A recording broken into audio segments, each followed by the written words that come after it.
different one, but this one's here for display. Now, during Lizzie's house arrest, she's got orders from the police to leave doors open and windows uncovered so that police can have access when they need to. She's also got her friend Alice Russell here, who I mentioned earlier. Alice comes down the side stairs on Sunday and sees Emma doing dishes and Lizzie here by this closet where they keep coal for the stove. Out of the closet, she pulls a blue dress with brown stains.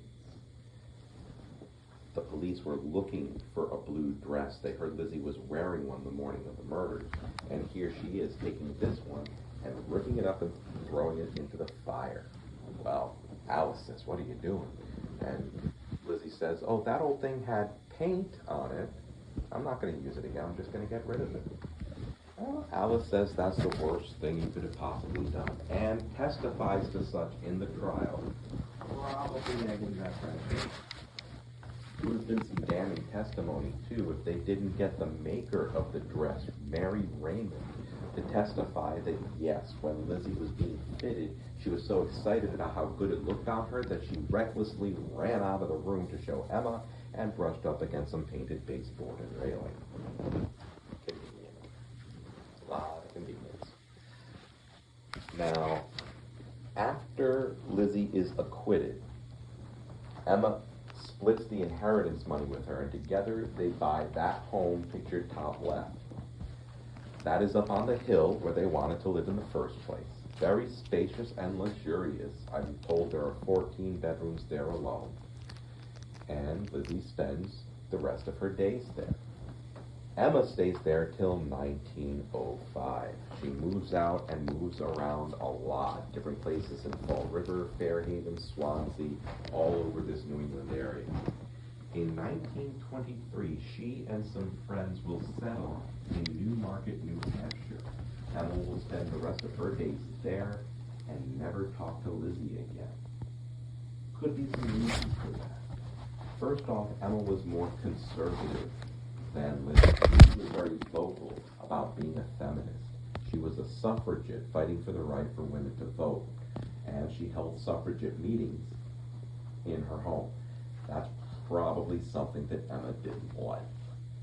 Lizzie also liked parties, but not with the folks of Fall River. Half of them thought she did it and got away with it. Even some of the folks who supported her during the trial would turn their backs on her afterwards. For example, she would go to her church once after her acquittal and sit in her family pew and watch a large portion of the congregation move away from her. So she kind of knew her place in this city. She would be out in town and wearing black with a hat and veil to conceal herself. But more often than not, she wasn't in town. She was up in Boston or over in Providence or out in New York City especially. She loved catching the theater and hanging out with the actors afterwards, which just made her look even more disreputable because she was hanging with actors. She even threw champagne-fueled cast parties for her new friends in her new home, and that's probably something else Emma didn't like. One of those parties was in honor of an actress friend she had out of New York named Nance O'Neill. Their friendship was close enough for rumors of their orientation to start floating around. That's probably something else Emma didn't like. Now, as I said before, Lizzie stays there the rest of her life. She changes her name to Lizbeth and names her home Maplecroft. She has the word Maplecroft etched into the stone stairs approaching the property, has little calling cards made up, Miss Lizbeth of Maplecroft. Here she is at Maplecroft, much later in life, with one of her 3 Boston Terriers. She absolutely loved those dogs. She gave them human names, gave them middle names, in fact. Donald Stewart, Royal Nelson, and Laddie Miller Gordon. You can see their names on their stone at Pine Ridge Pet Cemetery in Dedham, Massachusetts, just about 35 minutes from here. She was a big philanthropist, gave to a lot of different charities, including leaving a hefty sum in her will for the Fall River Animal Rescue League where she had volunteered in life. So hefty a sum between the liquid and non-liquid assets that they're still partially running on boarded money today. Now, below the stone for the dogs is the stone for the family at Oak Grove Cemetery, which is just 1.5 miles from here on Prospect Street. There are big white arrows on the ground at the south entrance that lead you all the way to the Borden stone. That's important because there are a lot of Bordens in that cemetery. The census says there may have been as many as 129 different Borden families in the area at the time. Not all of them related to each other, of course. At the stone is a place for everyone in the family, Andrew and Abby, and first wife Sarah, Emma and Lisbeth, and even a middle child named Alice Esther, who died before Lizzie was born at the age of 1.5 years from hydrocephalus, or water on the brain. Lizzie herself will pass on June 1st, 1927, at the age of 66, just about 1.5 months shy of her 67th birthday. She died of heart failure that they attribute to a previous bout of pneumonia weakening her heart.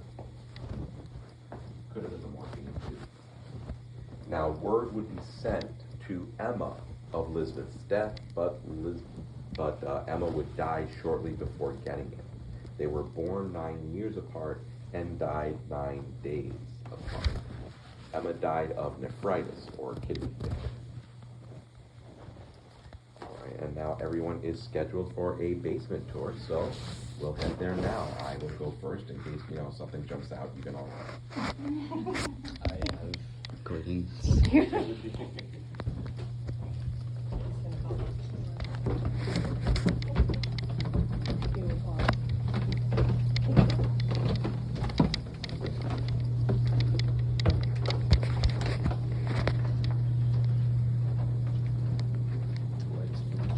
What's that?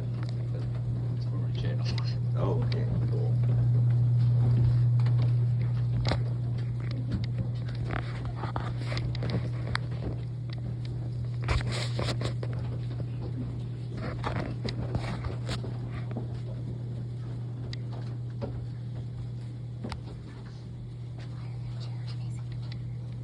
Now, we didn't always allow people in the basement.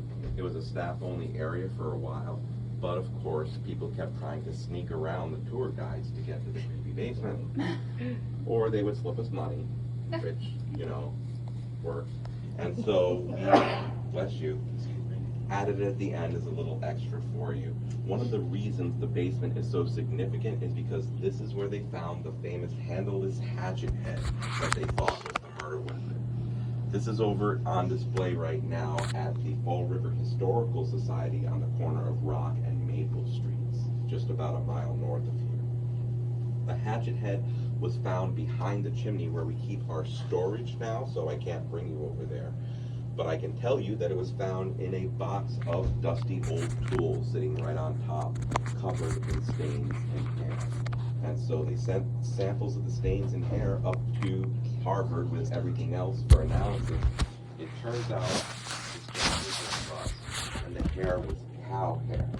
So it was not the murder weapon, and no weapon was ever actually found. All right, let's step into this back room there.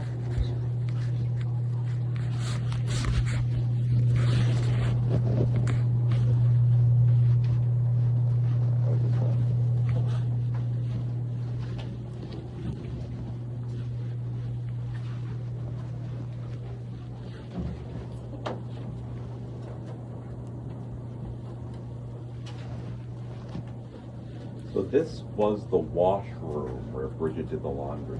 This is the original wash basin.